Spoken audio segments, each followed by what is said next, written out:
That record.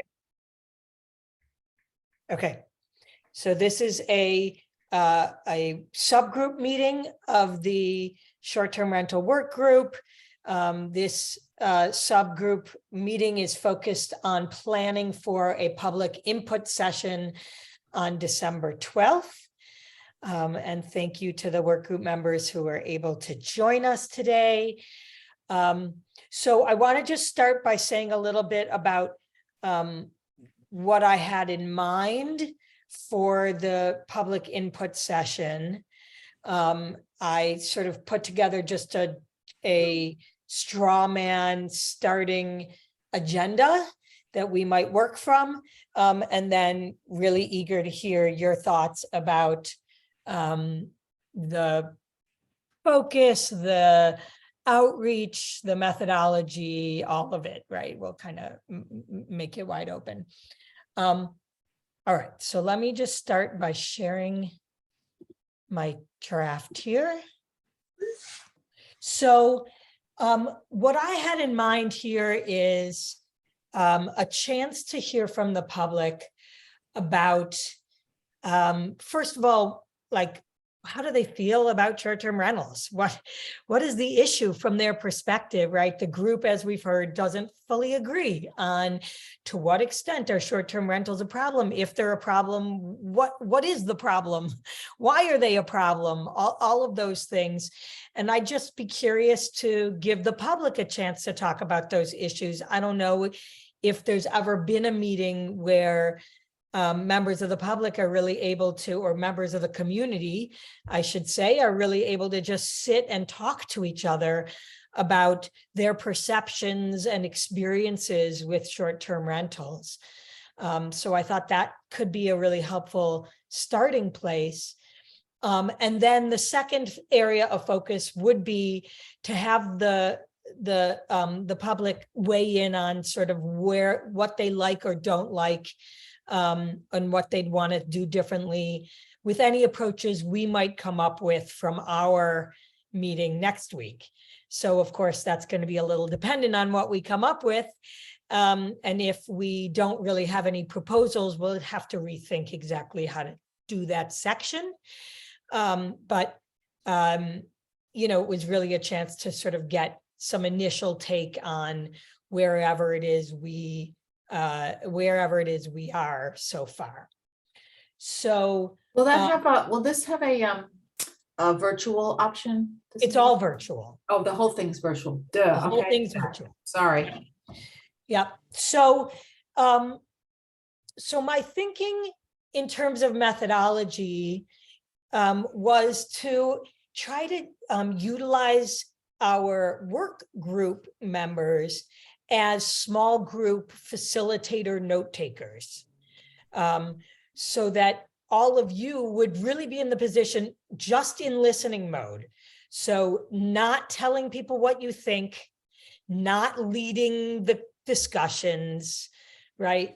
But really just being the facilitators and note takers, documenters, and kind of helping keep the conversation going forward, so that we then could really break into, you know, at least 10 groups, and then we could have others, we could have the alternates play this role as well if we need more groups. I don't know how many people we might get, but that would allow us to have groups of, you know, somewhere in the 6 to 8 range, which I think would be ideal.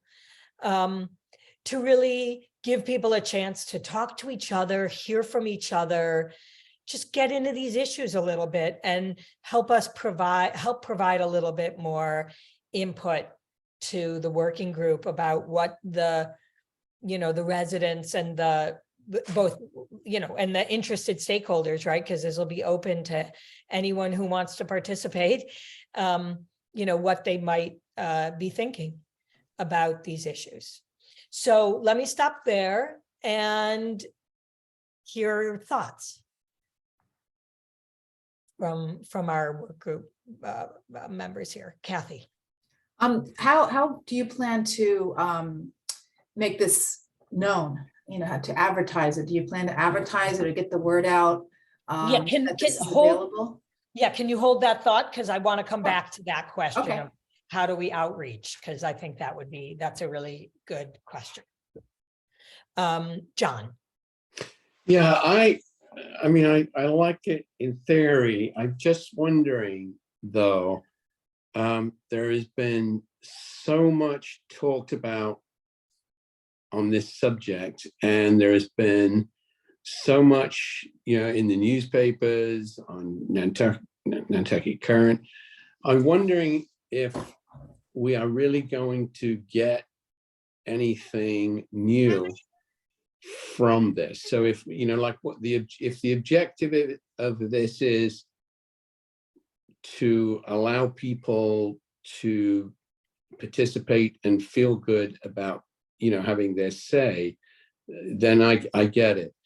In terms of, is it likely to bring out anything new after all of the very public two-town meetings and all the very public debate that's gone on?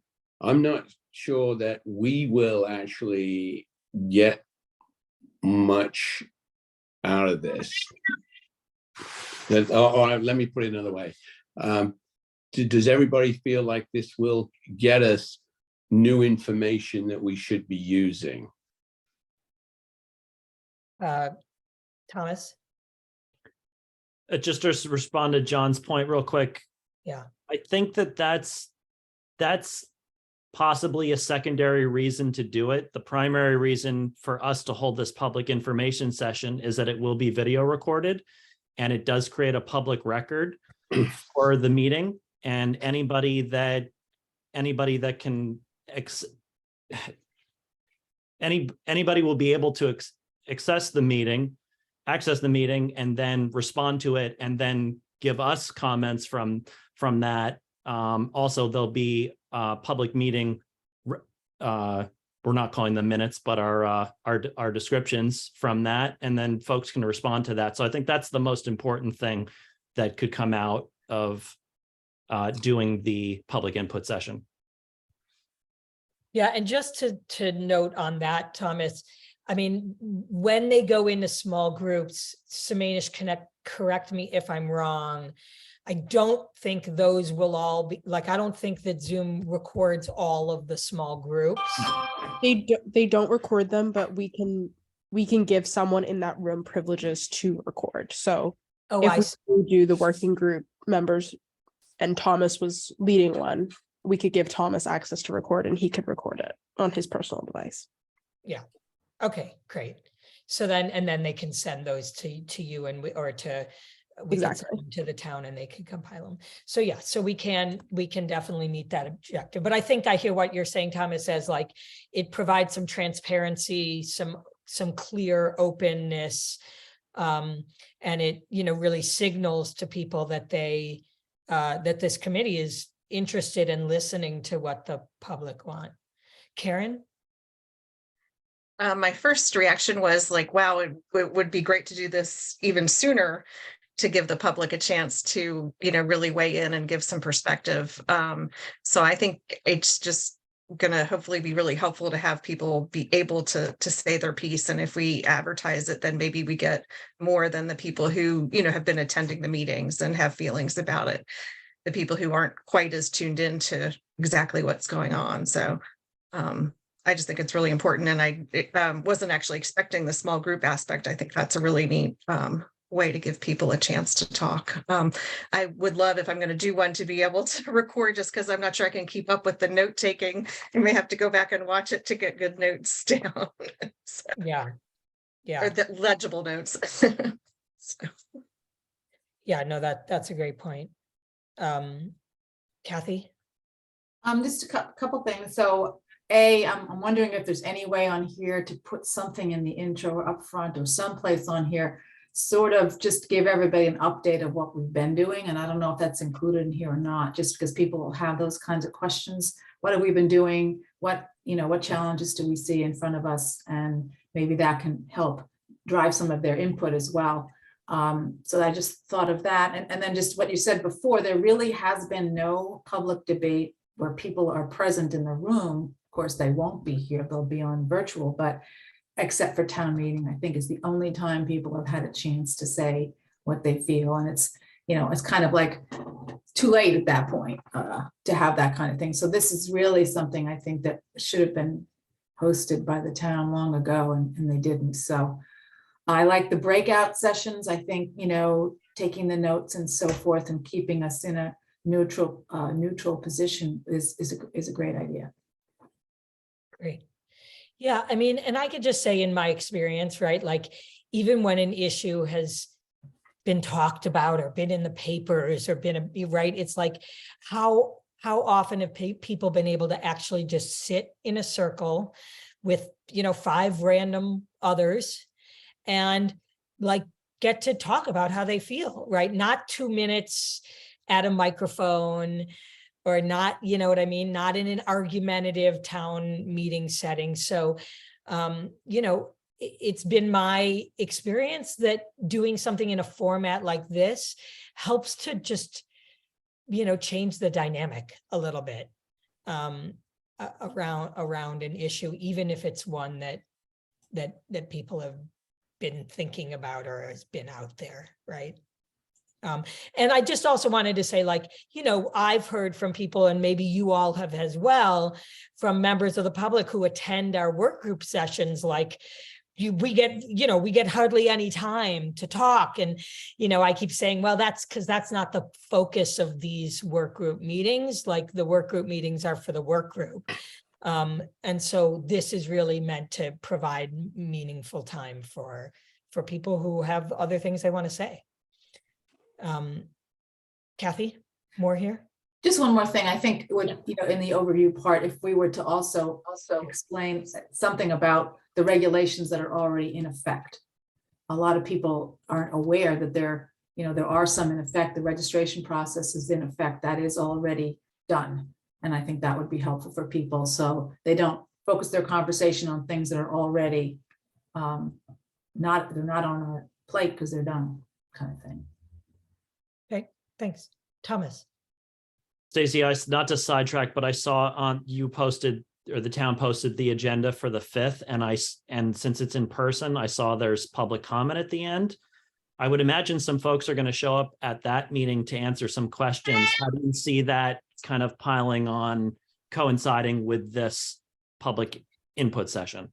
Yeah, I mean, I think that's, you know, that I put in the same way we do it every time. So that'll be more the, like, take your 2 minutes, give your statement from what you heard. And for those who are there, right, or who are listening in, that's all fine, right? But I do think I think of it as something very different than having 45 minutes sitting in a circle with, you know, 2 rounds of 45 minutes sitting in a circle with 5 to 7 other people and really talking about what they see and think, and, you know.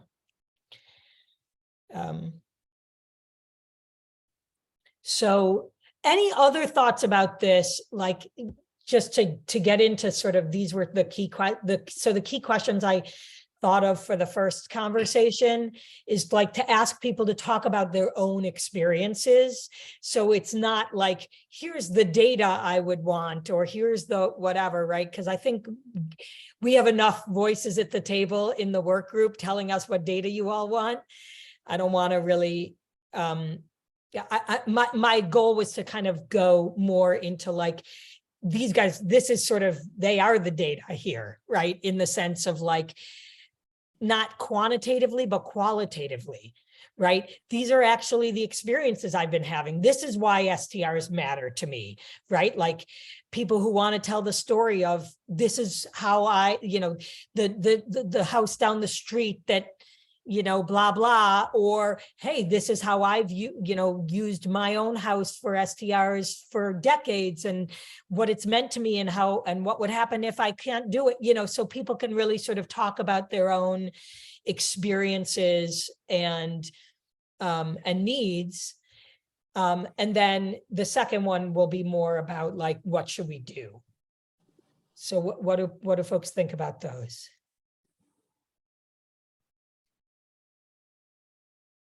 I like this. How are you envisioning that we would like the meetings that we're not in, will we summarize them and then share them as part of the next?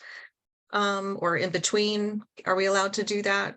No, to I get- think what I think we would do is you would all, so we would create a little summary sheet.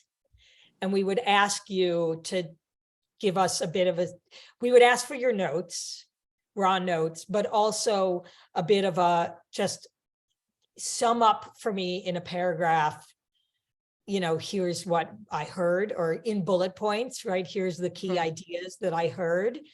And then we would compile all of it and bring it to all of you for the meeting.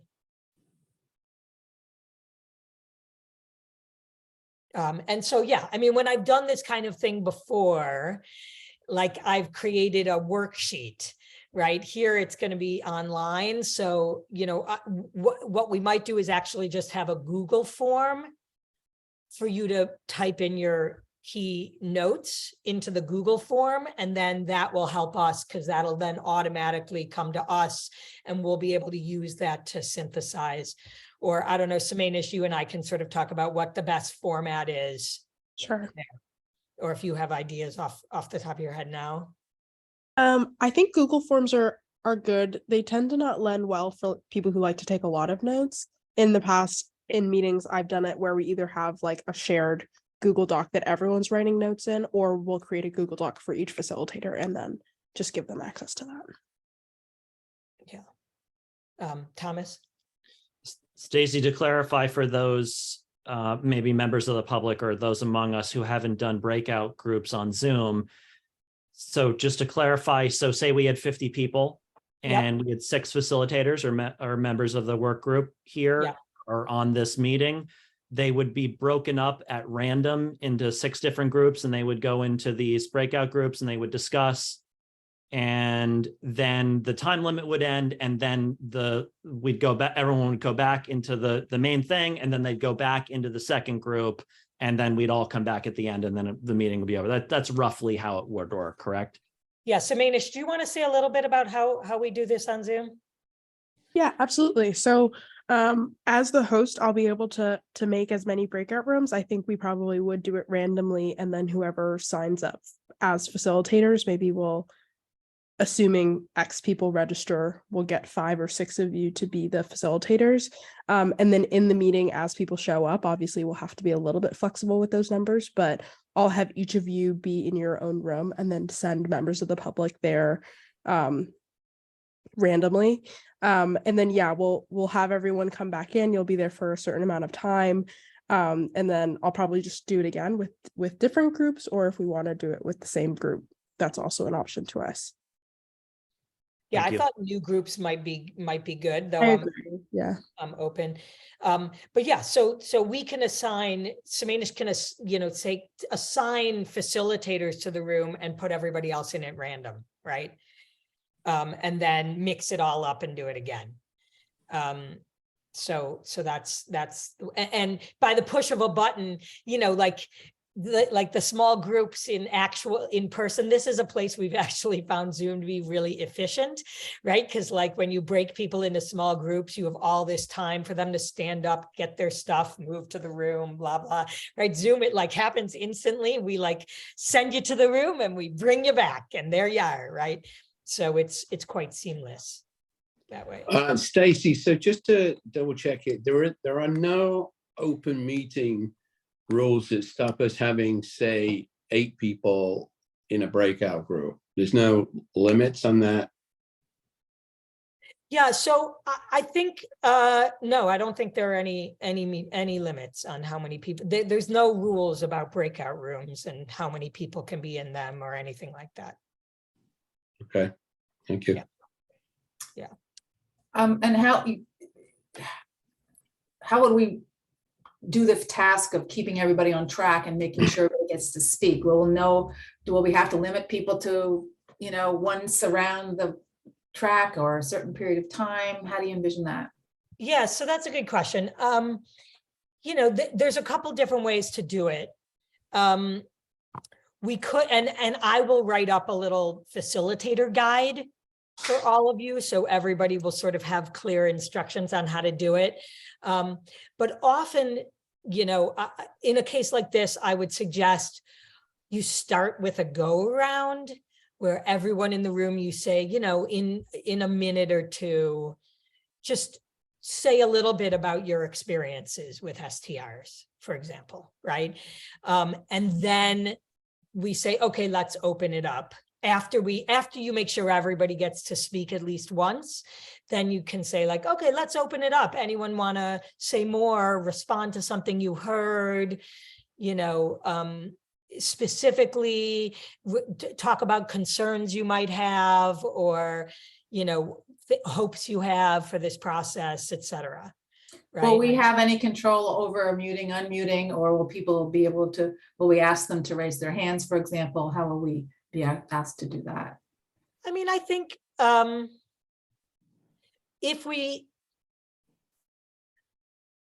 hopefully we won't have problems. Let me think about that question of, should we make you all co-hosts? Maybe that's the way to go, Samanish, that we make all the facilitators co-hosts. Yeah, because they'll also, I think that would be best probably. Yeah, making it easier. And that way you will have that control. But it's not like a webinar where people's faces can't be seen and they're right, like they'll be all equal.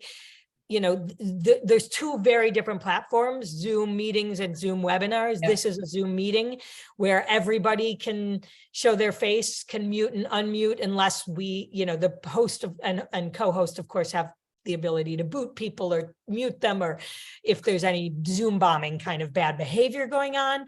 But other than that, I think with groups small enough, of 6 to 8, hopefully it would just be like, yeah, raise your hand, you know. And okay, so you're going to require registration ahead of time, so that way you'll know pretty much how many people will be on. Is that what you're doing? We'll require registration for sure.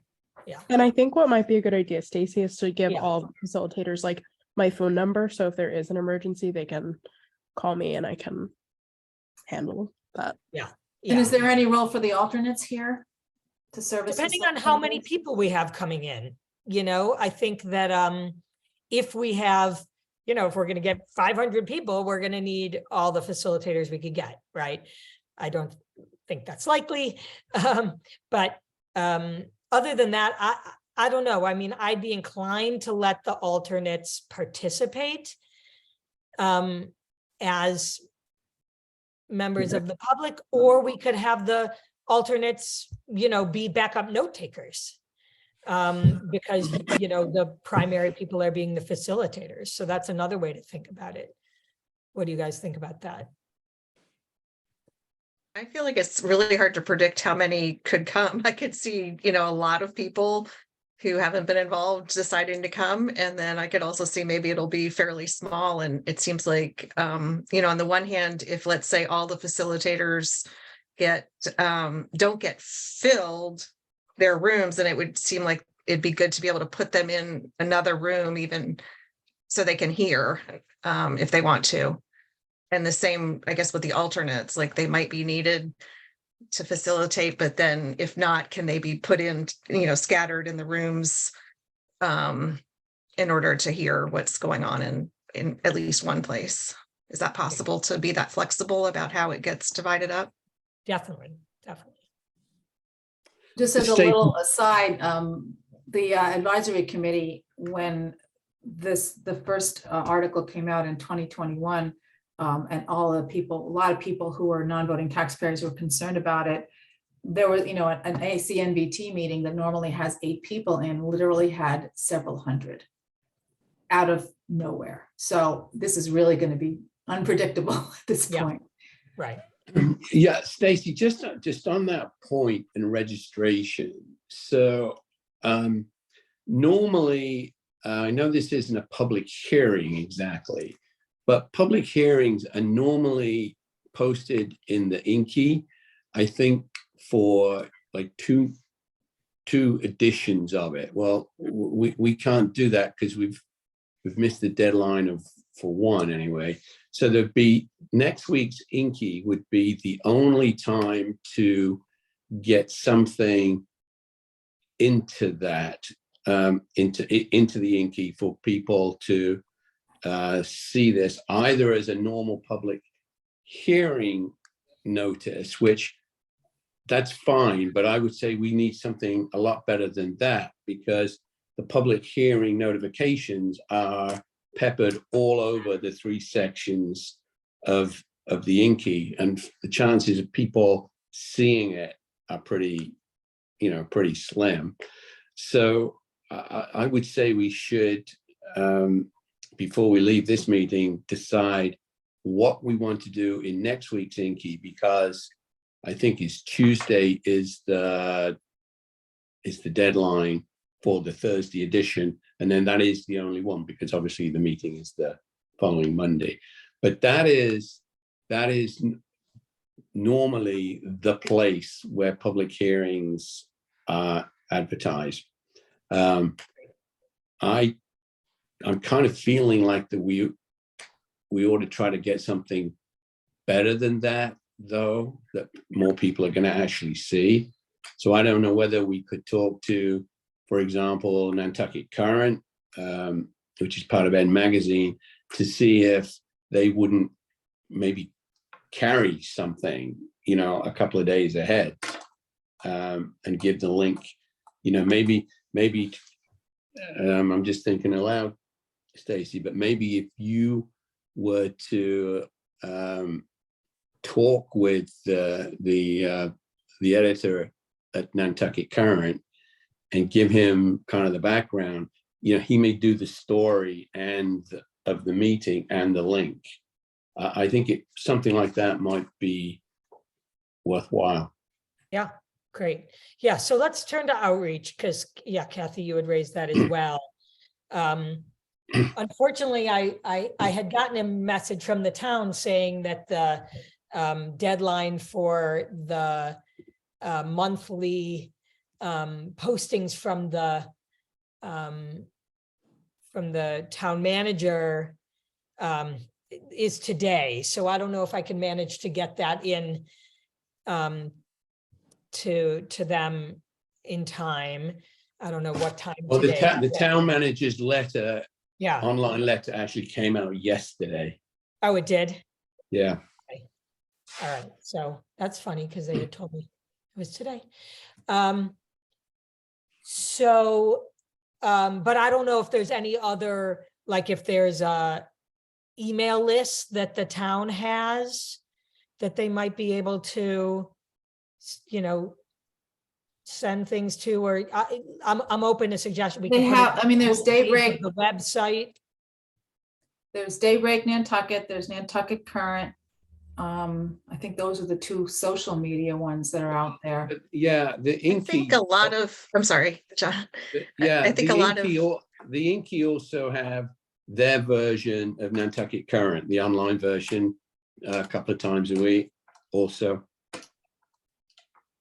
I was going to say a lot of the off islanders are going to rely on the Current and the email version of the Inky that comes out with little newsletters in your. Yeah. So if there's a way to get it somehow in that, I think that would be ideal. And then also there's, some Facebook pages. There's like Ask Nantucket. I don't know if that's beyond the scope of what we could do, but I know there are potentially, if somebody even just puts it on there, anybody could put a link on one of those sites. Yeah, Karen, that's a good point. Like, for example, probably the biggest one is there's a Nantucket year-round residence. And now it is only year-round residence, but it has a big following. So, we could, I could post it on there, for example. I'm on that list, or someone could put it up there. But this, this requires somebody to like develop it and then, give it in a form that we can easily post it. Then Yeah. if you want the off-island STR owners, then probably having the, NAREB send something out, the platforms will send something out to their clients. Yeah. And Yeah, I agree. Sorry, Go I ahead. was going to say also, don't you, Kathy, the Nantucket Together has a email list? Yeah, Is we it- have, we will certainly put something out in our newsletter Yeah. about it, and we have a Facebook page. But I think I know like Airbnb and VRBO put things out every once in a while to people about this, about to the Nantucket, people that have Nantucket homes. So we have contacts for them if you would like to use them. And maybe just, John, to your point, what Samanish and I can draft up just a paragraph, right? That's like, come to the da-da-da, here's what we'll talk about, here's Yeah. what it is, It right? would be good to have it all go out with with the same message. Exactly. where it's Absolutely. posted. Yeah. Okay. Sorry, Thomas, were you going to say something? Yeah, I was just gonna say, I don't think once this is firmed up that we'll have any problem getting it out there. And I'm sure you've been in contact with Erica from the town. Erica knows everything about how to get it out. The town is the civic alerts thing and all that stuff. I have no doubt that the papers will pick it up, and probably Jason at the Current will be receptive to it, and et cetera, et cetera. I'm thinking that, just thinking out loud here, if we do get a bunch of folks come, say more than we would expect, like say, I don't think we should have a target because it's a public meeting, and whoever wants to come, they're of course welcome. But if we do get 250 people, just for argument's sake, that again, thinking out loud here, we should probably have some kind of ability for spillover comment, right? So if somebody has, and there are folks that have written us letters that have been passed along that are quite lengthy and detailed, which is great and good information, and we can take that and assess that as we will. But I don't know if it's a central email address or it goes to Stacy or Samanish, or there's okay, we have a breakout session that's 15 minutes or an hour or whatever it is, and you want to continue your comment, reach out to this email address or reach out to this work group member or this group of work member, whatever.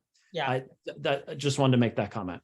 Yeah. Yeah, Thomas, that's a really good point, though, because let's just assume that did happen. I'm just going to relate something that happened a few years back. We had a public session on the subject was CVS wanted to put a store on Nantucket. And what happened was the expected 50 people was, 200 or 300. And so we could not get everybody into the room. And the net result was the meeting had to be canceled because the public meeting rules say, everybody has to be given the opportunity. If they show up, they show up. Now, this isn't that, Stacy, but I would just make sure we understand what might happen if, for example, we can't get everybody into a group. Does that give us a legal issue or not under the public meeting rules? Well, so here, since it's virtual, there's no limitation to the number of people you can actually have in the room. No, but yeah, I'm just saying if there is a limitation on the number of people that can join a group, that I would ask that question just so we don't get, Right. I on the think night.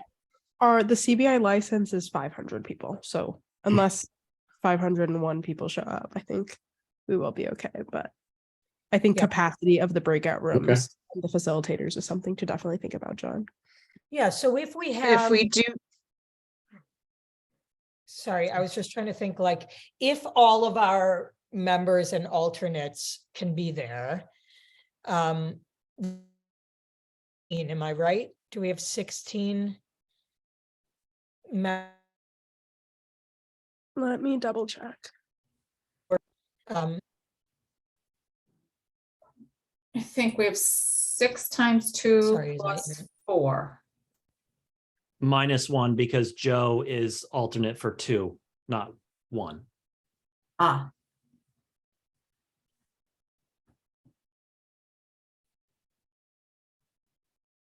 You don't have an alternate. Well, it's kind of Joe. I mean, I don't know if he's officially, but that's what the housing stakeholders group sort of talked about. So. Oh, okay. Right. So, if all of you can be there, that's 100, that's 60, that's 16 small group facilitators. Maximum 10 people in a room, that'd still give us 160. Now, if we have more than 160, Sammamish could also be a small group facilitator. I would like to be able to go back and forth. I think it'd be best for Sammamish to be able to troubleshoot tech issues. So ideally, she and I would not be facilitating small groups. Yeah, we should have some plan Bs. The other thing to think about is we could do more direct input methodologies. That is, we could make a big sticky note board, that people can go on and put their thoughts on sticky notes. We could do, we could try some different creative methodology. We could do some polling, so that everybody gets a chance to answer some questions, using Poll Everywhere or using Zoom polling or things like that. So if we really think we're going to get over 150 people, we should probably think about other methodologies. Karen? I just wanted to echo that. I think we've got to have some plan Bs, because I would hate to have it that we have 250 people and then a bunch of people get really mad and say, oh gosh, we didn't get heard, and look, this is just a mess. And so I think we have to be really careful to have backup plans for whatever happens. So I like the ideas of, if we do get a lot, can we use some of these other methodologies? Yeah. And then I thought another backup plan, and I don't know how great it is, to have just some written instructions for how to conduct your conversation and have the group self-facilitate, right? It's like, here are your 3 questions. You have 15 minutes. Start with a go around. Everybody answer, take a few minutes to answer the question, and then talk amongst yourselves and press the record button, and send us the results, right? So worst comes to worst, we could also do that, just have small self-facilitated groups. I think I would keep groups to no more than 6 people if they're self-facilitated. But I've done that kind of thing as well, right? You give them some very clear instructions and you just send them off to discuss. And as long as you either get someone who's going to volunteer to take some notes or you get them to record, then the effort of trying to go back and listen to the recordings and figure out what we missed, that's really the tough part.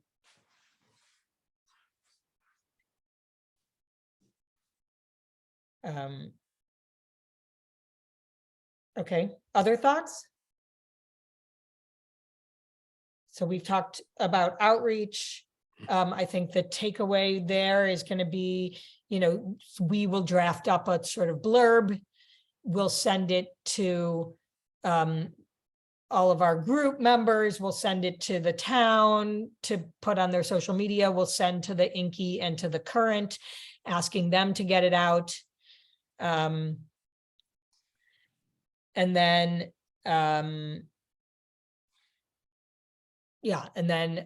we can talk to the group member, basically get a sense from group members, and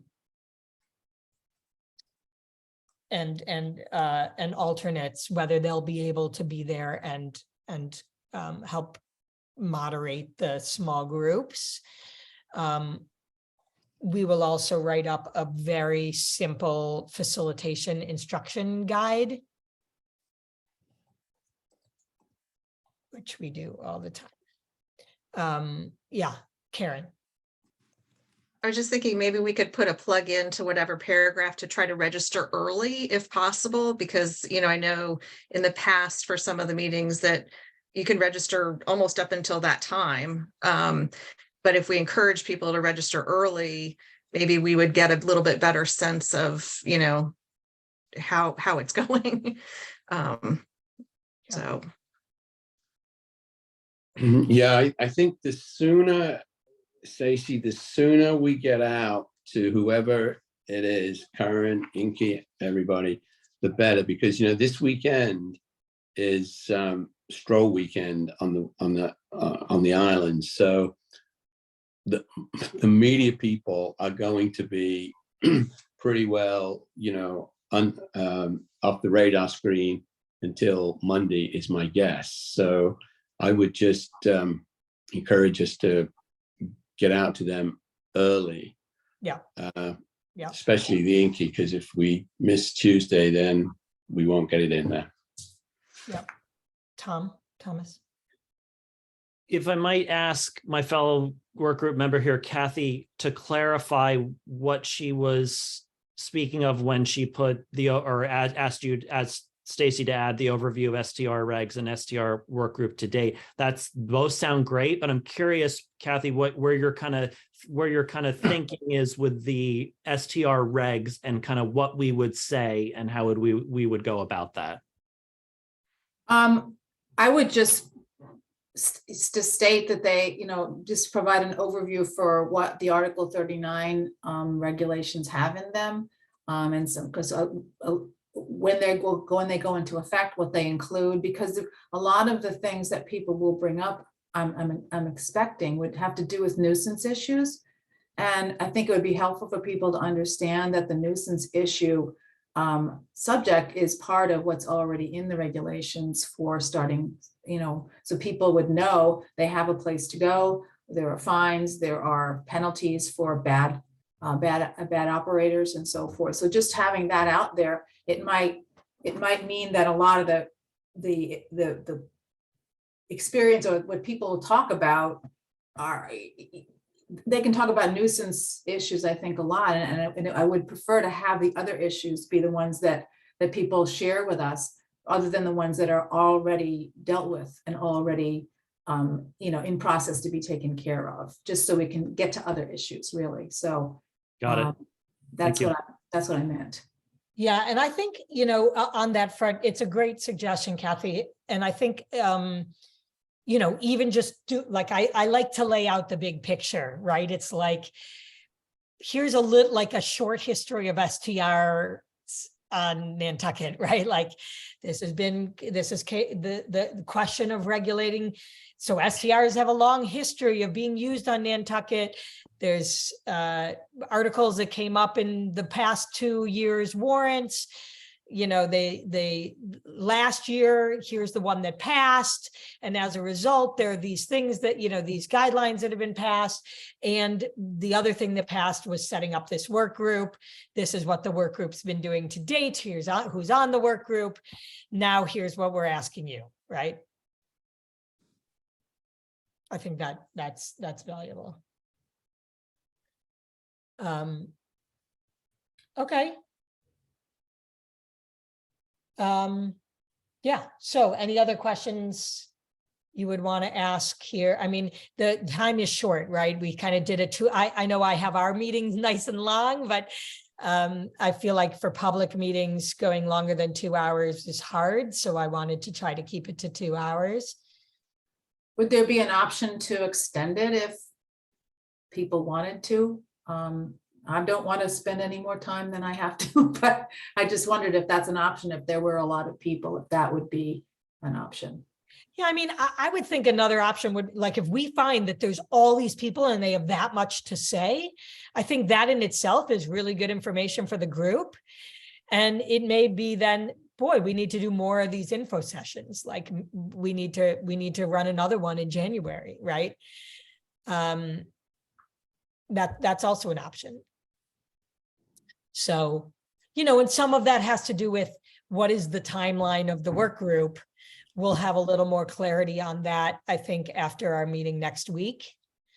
Like how hard are we pushing to try to get something for the May warrant versus just trying to get our work done and have some really good information to share by May, maybe even an agreement by May, but not on the warrant.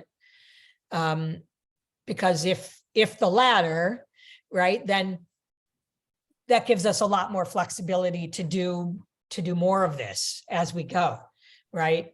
And even as the group has perhaps even a draft final package that they then want to have another public meeting and will be prepared for how many people would be coming, right? And we can have another session. This is something I frequently do in processes like this, is when you have sort of a draft final, you can then have another public session where you're like, how would you improve this? And then you bring the group back together with, hey, here's what people would want to do to improve it, right? Two other quick things. One is, this meeting could get really long, but part of you're going to review what our process is and what what our charter is, I suppose, so people understand, because maybe people have different, perceptions of what it is that we're supposed to be doing versus what we can do. And then what if people come up with other things? They just start talking about other things during these sessions. They bring up, for example, the citizens articles that are out there and they want to talk about that. How should we handle that? Yeah, that's, I mean, sorry, my internet is being spotty. That is where I think the facilitators come in, right? Is to say, actually, right now, we're really just focusing in on this. If you want to tie that point to this, like, for example, in the second discussion, if we have pulled together from our meeting on Monday, 3 packages, let's say, right, that the group is sort of considering. And then we would sort of share those here during this section, right? That was my thought, is like, let's say we have something coming out of our meeting next week that we want to just get people's reactions to. And then people are like, well, I like it better or worse than the citizens petition. That's fine, right? Tell us why. Right. So to the extent we can connect it to the questions we have, I think if they're going off on a completely different tangent, like they want to talk about data and the lack of data, for example, right? That's where the facilitators would say, that's very interesting. Please send your thoughts to the facilitator on that. But today we're talking about this.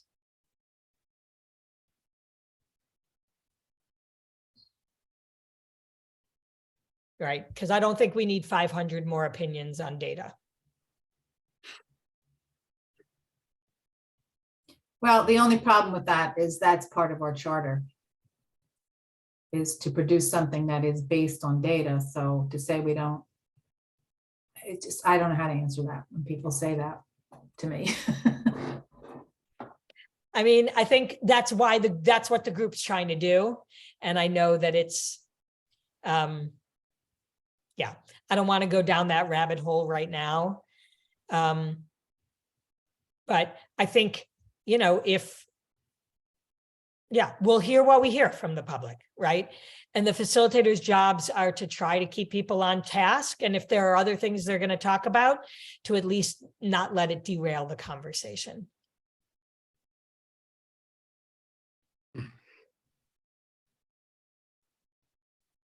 Right? Because, someone's answer to this question, what do you like about this approach? Right? They might say, well, I don't know whether I like the approach or not, because I feel like we need the data first.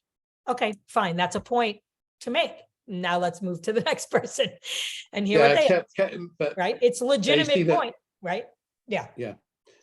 But the question might not be that. It might be, please tell us what data you have so far. And then we can't, I This don't is know how a listening, right? So we have to make very clear to people, and I will have to do that. I think it's a good point that the facilitators in the small groups are not answering questions. That's not what this meeting is. This isn't a working group question and answer session for the public. We're not there yet, right? Because the answer to the question is we're not there yet, right? That's not what this is. This is actually our chance to listen to you, the public, right? The working group's chance to listen to you, the public. And there will be meetings where we share out what data we have. In fact, we try to do that whenever we have a working group meeting, right? But that's not what this meeting is. So sometimes you just have to name that. Karen?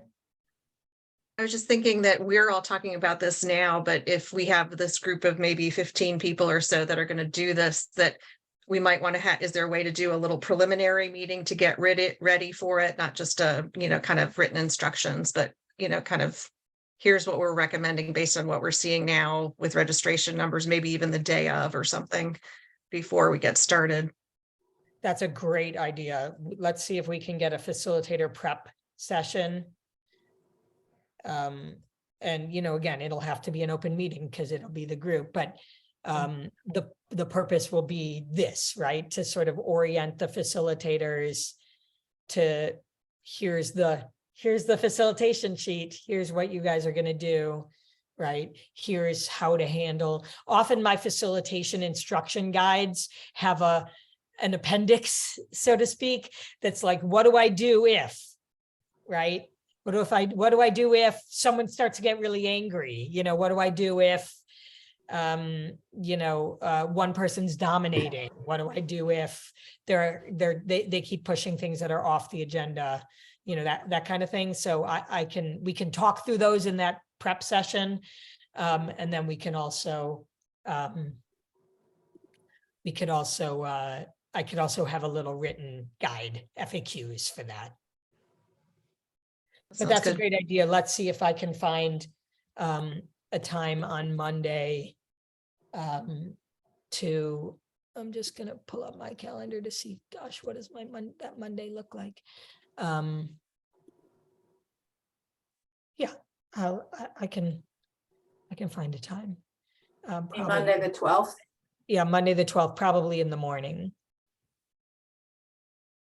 Or we could have the group convene at 5 right before, and the public meeting starts at 6. Maybe that's the way to do it. And I'll just move my 5 o'clock from that day. John? Yeah, I just wanted to underscore that I think you making that statement up front about what the role of the facilitator is and is not is going to be really important, Stacey, because with individual facilitators are going to get tested for sure. Yeah, so, we need a statement that we can fall back on from you. That would be good. Absolutely.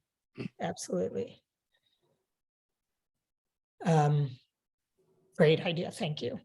What do you guys think about just convening all the facilitators at 5 on Monday? That sounds good. It's very in keeping with our normal meetings. Yeah. Also. That works. Yeah, it's okay. Great. So I'll just move my usual. Okay. All right. Well, we're coming upon the end of our time together here. I know Edward, Matt, you just joined, but if either of you as members of the public, so to speak, here have any questions or comments you want to add at this time.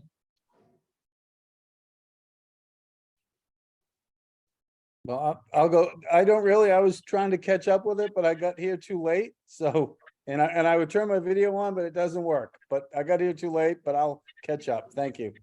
Okay, sure. And Edward, all good. Okay, excellent. Well, thank you guys so much. And yeah, we will proceed. We'll move this forward. All right. have a great rest of your day.